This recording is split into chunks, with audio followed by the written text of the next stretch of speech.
So good morning. Good morning.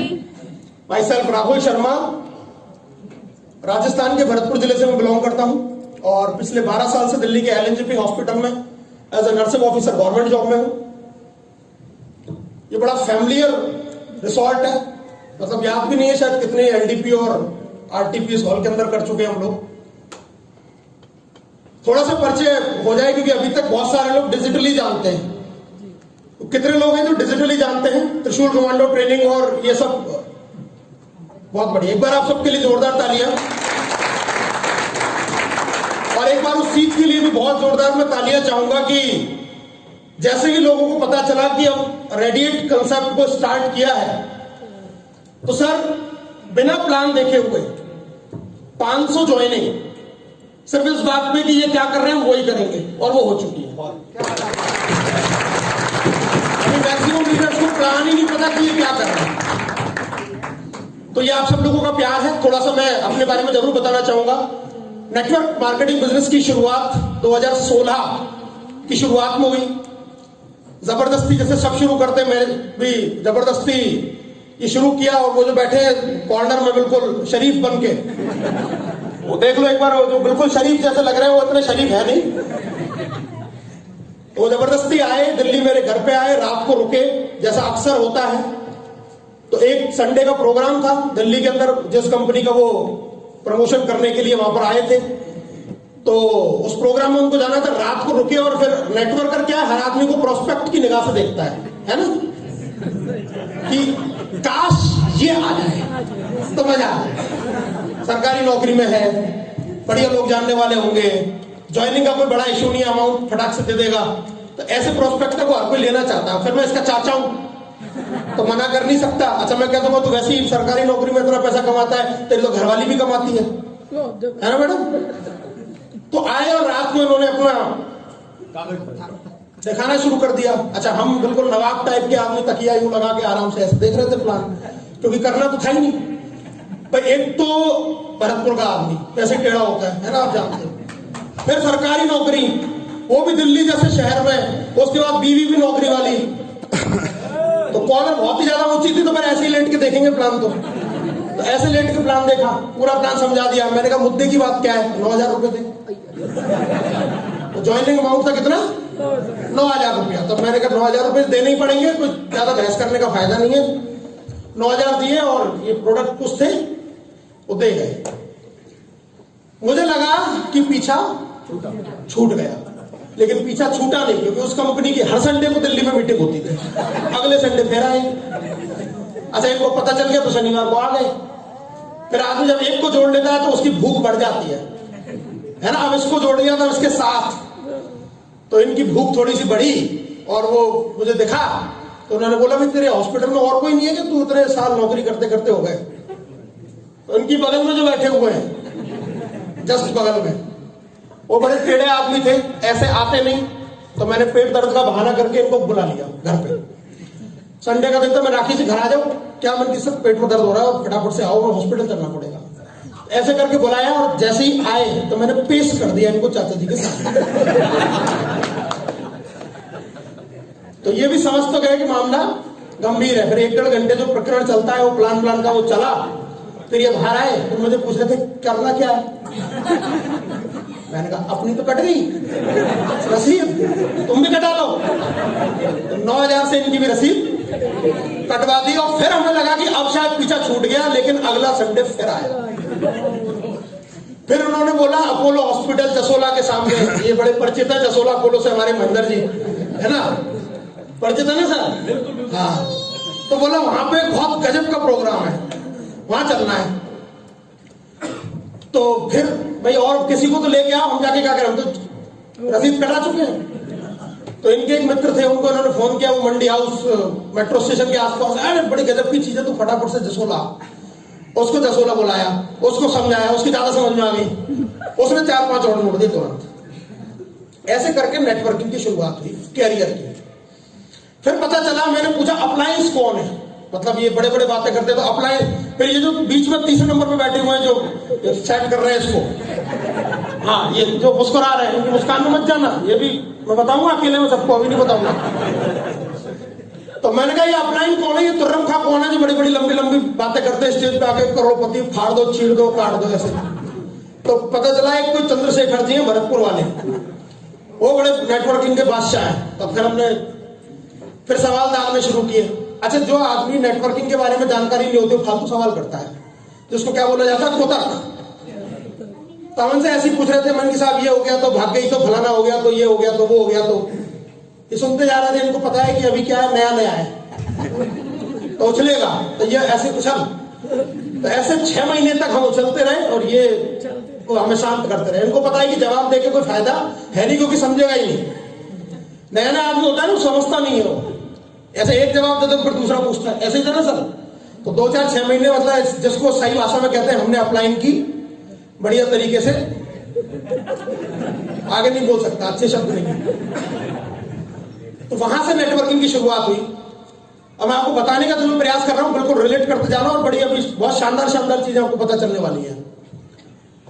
तो ऐसे करके नेटवर्किंग में आए, जबरदस्ती करने का कोई इरादा नहीं था, बहुत दूर दूर तक। ये साइलेंट करना सर, मेरा तो नहीं बज रहा, हाँ दूसरे से पहले अपना चेक कर लेना चाहिए।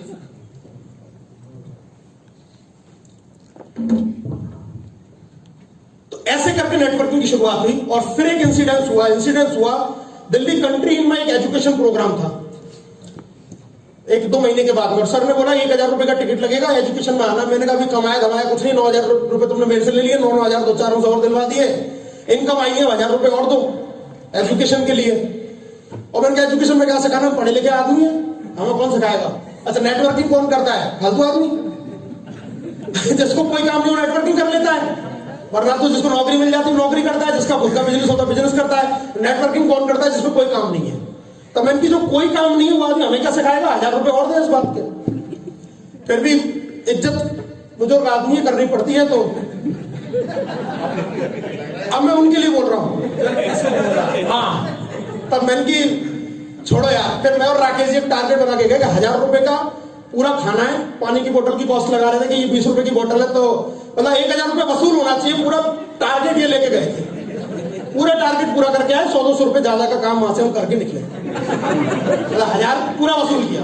जो रोटी खाई नहीं गई और जो प्लेट में ऐसे कर दी, पानी की आधी बोतलें कर करके छोड़ दी, बोला 1000 रुपये पूरा। हाँ, ये ना हो जाए किसी ने हमसे लूट लिया, मैं तो हम लूट के आए पूरा उसको। लेकिन वहां में गजब की चीज हुई, और वो चीज का डिस्कशन मैं हमेशा हर मीटिंग में जरूर करता हूं, आपसे भी करना चाहूंगा। मेन स्पीकर को आने में टाइम था जो होता है, और तब तक एंकर का जो काम होता है वो क्या होता है, लोगों को बांध के रखना, आर यू एक्साइटेड और ये और वो, और फिर वो जोक सुनाने लग जाता है एंकर। उसका क्या काम है, वो 1 घंटे को निकालना है कैसे भी, क्योंकि जो मीटिंग का मेन स्पीकर है वो अभी तक आया नहीं है। तो वहां जो एंकर था वो इस काम को कर रहा था। उसको क्या लगा, चलो सबसे ड्रीम पूछ लेते थे, एक-एक को खड़ा करके, आपका ड्रीम क्या है, आपका ड्रीम क्या है। तो हम पीछे पीछे थे। अच्छा, सूट पहनना आता नहीं था, जीन्स शर्ट में ऐसे गए हुए थे तब तक। राहुल जी सर भी थे उस मीटिंग में। अच्छा, सर थे क्या बात, सर को याद होगी तो घटना। हाँ, तो वहां पे साहब बातें चल रही थी, तब इधर से एक लाइन शुरू हुई, फॉर्चूनर। फिर मैंने देखा 8-10 फॉर्चूनर। मैंने किया गाड़ी तो बदलो कम से कम, सभी फॉर्चूनर है। तो ऐसे करते अपना नंबर पीछे था, तो मैं मन ही मन ये सोच रहा था कि अब क्या बोलूं। अच्छा, मन में ये चल रहा था कुछ ऐसा बोलो जो बाकी लोग नहीं बोले, ऐसे इंप्रेशन तो जब पड़ेगा ना। जो सब बोलते हैं वो तुमने बोल दिया तो कोई समझेगा नहीं। तो ऐसे में मन ही मन सोच रहा था कि क्या बोलूं, और ऐसे करते करते माइक को लेके आ गया मेरे पास में, सर आपका ड्रीम क्या है। अब ड्रीम क्या था, ड्रीम कुछ नहीं था, ड्रीम तो था ही नहीं। सरकारी नौकरी लग गई, अब यही ड्रीम था, बढ़िया सैलरी आ रही है, बीवी सरकारी नौकरी वाली, घर गाड़ी सब कुछ है ही। तब क्या ड्रीम था, कुछ नहीं, बढ़िया चली रही है। तो इंप्रेशन डालने के लिए लोगों के ऊपर मैंने वहां पे एक बड़ी अजीबोगरीब सी चीज बोली। मैंने क्या बोला कि अभी बाहर कोई सलमान खान आ जाए, शाहरुख खान आ जाए, अक्षय कुमार आ जाए, कोई सीएम आ जाए, कोई पीएम आ जाए, तो इस हॉल में एक भी आदमी रुकेगा क्या?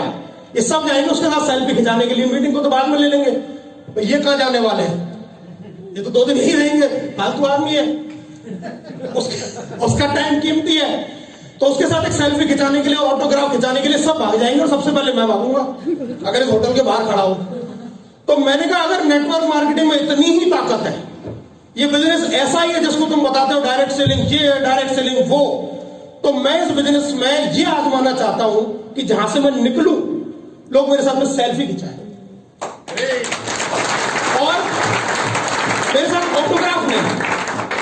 अच्छा, सेल्फी की तो अभी मैं काउंटिंग नहीं कर सकता, और ऑटोग्राफ का भी सीन आज हो गया है। किसी बच्चे ने ऑटोग्राफ लिया, कहा डायरी दिखाना, उसने क्या बोला, मुझे फ्रेम में बढ़वाना है, बड़ा सा ऑटोग्राफ दो। ये सब पहली बार हो गया आज, ऑटोग्राफ किया।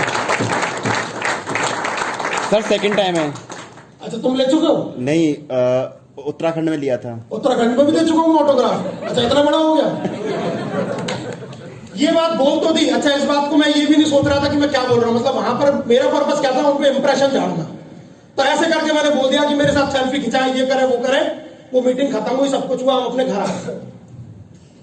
जब घर पे मैं आ गया, रात को मैं अपने सोने गया बेड के ऊपर, तो दिमाग में हलचल चलने शुरू हुई, और मैं ये सोचने लगा कि हम में ऐसी क्या कमी है कि हम ऐसे नहीं बन सकते। मतलब क्या हमें बोलना नहीं आता? क्या हमारे अंदर, मतलब ऐसी कौन सी स्किल्स है, ऐसी कौन सी एबिलिटीज है, ऐसी कौन सी टेक्निक है कि बड़े ये लोग इतने फेमस हैं और हम नहीं हो सकते? और जीवन एक ही मिला है, एक ही मिला है ना सबको, जो करना है इसी में करना है, तो ऐसा क्यों नहीं हो सकता? और ये इस मंथन में पूरे, मतलब रात को 2 बजे, 3 बजे, 4 बजे, मुझे नहीं पता था ये कब इसमें समय निकला। और सुबह जब मैं उठा, फिर मैंने सब लोगों से डिस्कशन किया कि अब मुझे नेटवर्क मार्केटिंग इसलिए करनी है कि मैं ये चेक करना चाहता हूं कि क्या जो सारी चीजें हैं ये सच हो भी सकती है, नहीं हो सकती। और ये तकरीबन फरवरी या मार्च 2016 की बात थी सर। और तब फिर इस नेटवर्क मार्केटिंग को पूरे जोश और जुनून के साथ में करना स्टार्ट किया। महेंद्र जी उस कंसेप्ट में हमारे साथ हुआ करते थे। एक मुलाकात भरतपुर एजुकेशन प्रोग्राम में हुई थी, छोटी सी, और उस कंपनी में सिर्फ 14 से 15 महीने के कैरियर में नेटवर्क मार्केटिंग का इतना ही कैरियर था। 10 सितंबर 2017 में 10,000 लोगों का सेमिनार किया दिल्ली के एज स्टेडियम के अंदर। वो आदमी नेटवर्क मार्केटिंग करना नहीं चाहता था। उसके बाद डॉक्टर विवेक बिंद्रा, उनको इनवाइट करके 600 लोगों का 20,000 रुपए के, 10,000 रुपए के टिकट पे एरोस होटल के अंदर 2018 में प्रोग्राम किया विवेक बिंद्रा का। और वही 2 प्रोग्राम है जो कंपनी आज तक चल रही है सर। हम आ गए लेकिन कंपनी चल रही है उनसे। ये मैं सिर्फ आपको इतना बताने का प्रयास कर रहा हूं कि किसी भी आदमी को अपने आप को कभी यह नहीं सोचना चाहिए कि मैं कर पाऊंगा या नहीं। बहुत सारे लोग ये शुरुआत करने से पहले डर जाते हैं कि क्या मैं कर पाऊंगा। मैं आज आपको हकीकत बता देता हूं, जब पहली कंपनी को ज्वाइन किया था, उस समय पहली ज्वाइनिंग के लिए हमें बहुत मशक्कत करनी पड़ी। मतलब मैं इनकी पहली ज्वाइनिंग नहीं मानता, ये तो आने ही थे, लेकिन प्लान दिखा के जो फर्स्ट ज्वाइनिंग करवानी थी उसमें पसीने निकल गए, लेकिन वो ज्वाइनिंग नहीं आई। दूसरी जगह स्टार्ट किया तो एक बहुत अच्छे लेवल से स्टार्ट किया। और आज मैं आपको बताऊं, ऐसा प्री लॉन्च, मतलब अभी कंपनी स्टार्ट ही नहीं हुआ एप्लीकेशन के रूप में। अगर हम बात करें, सर्विस प्लान की बात करें, तो अभी तक तो प्री लॉन्च ही है। आज भी प्री लॉन्च ही प्रोग्राम है, आज भी हम लॉन्च नहीं कर रहे हैं। अभी एप्लीकेशन बना नहीं है, लेकिन आप देख सकते हैं हिंदुस्तान के 10 से ज्यादा राज्यों से आज यहां पर लोग मौजूद हैं, जिनमें मैक्सिमम लोगों ने प्लान ही नहीं देखा कि क्या प्लान है, क्या सिस्टम है। बस वो ज्वाइन हो गए और किस भरोसे के ऊपर यहां आ गए। ये तो आगाज है। अगर आगाज ऐसा है कि हम एलडीपी से अभी प्री लॉन्च कर रहे हैं और इतनी ज्वाइनिंग के साथ में कर रहे हैं, और इवन ये जितने लोग बैठे हैं ये सब लीडर लोग बैठे हुए हैं यहाँ पे। यहाँ पे ऐसा कोई नहीं है जिसको अभी लिस्ट बनाना नहीं आता, प्लान दिखाना नहीं आता, इनविटेशन नहीं आता, प्रेजेंटेशन नहीं आता। ये सब ट्रेनिंग लिए हुए लोग बैठे हैं। अगर शुरुआत ये है तो अंजाम क्या होगा ये कल्पना अभी मैं भी नहीं कर सकता। बहुत बढ़िया। और इसी कंसेप्ट की कुछ डिटेल जानकारी, क्योंकि अभी तक आपने सिर्फ जो प्लान देखा है वो जूम पर देखा है। आज मैं आपको प्लान दिखा नहीं रहा, आज मैं आपको प्लान समझाऊंगा, क्योंकि इस प्लान को बनाने में 100 बार पेजों को फाड़ा गया है। इसके एक एक लाइन के अंदर वो इतनी सारी चीजें डाली गई हैं, क्योंकि आपको अब ये प्लान समझना है, प्लान को देखना नहीं है। अगर ये प्लान समझ में आ गया आपके में तो आपको मजा आने वाला है। इस प्लान को जब बनाया जा रहा था, मतलब मैं और शेखर जी, कभी मैं इधर से कुछ करके उधर बेचता था, फिर वो उधर से कुछ करके इधर बेचते थे, फिर इधर से मैं कुछ करके उधर बेचता था, और ऐसा कन्वर्सेशन हमारा कम से कम 15 दिन तक चला। तो अब जो ये चीज बनी है, क्योंकि ये दोनों पावर मैंने देखा हुआ है, मैंने प्रोडक्ट के रूप में भी बहुत बड़ा पावर देखा हुआ है, मैंने डिजिटल का भी बहुत बड़ा पावर देखा हुआ है, और इन दोनों का क्या पावर हो सकता है ये मैं आज आपको दिखाने वाला हूं। बहुत बढ़िया। जो अभी तक किसी को नहीं पता। प्रोडक्ट की हिंदुस्तान की सबसे बड़ी कंपनी को नहीं पता कि क्या होने वाला है एक साल में, और सर्विस की तो कोई बड़ी कंपनी सर है ही नहीं, क्योंकि हम ही हैं। एक्चुअली देखो मुकाबला किससे किया जाता है, जो बराबरी का हो, तो अपनी बराबरी में मना करने से कोई नहीं, और हमारा मुकाबला किसी से है नहीं। We are unbeatable, we are unmatchable.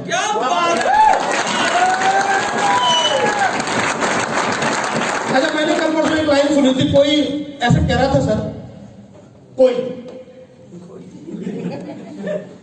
ऐसे कंपनियां शुरू होती हैं और भाग जाती हैं, ऐसे कोई कह रहा था, तो उनको मैसेज दे दूं जी।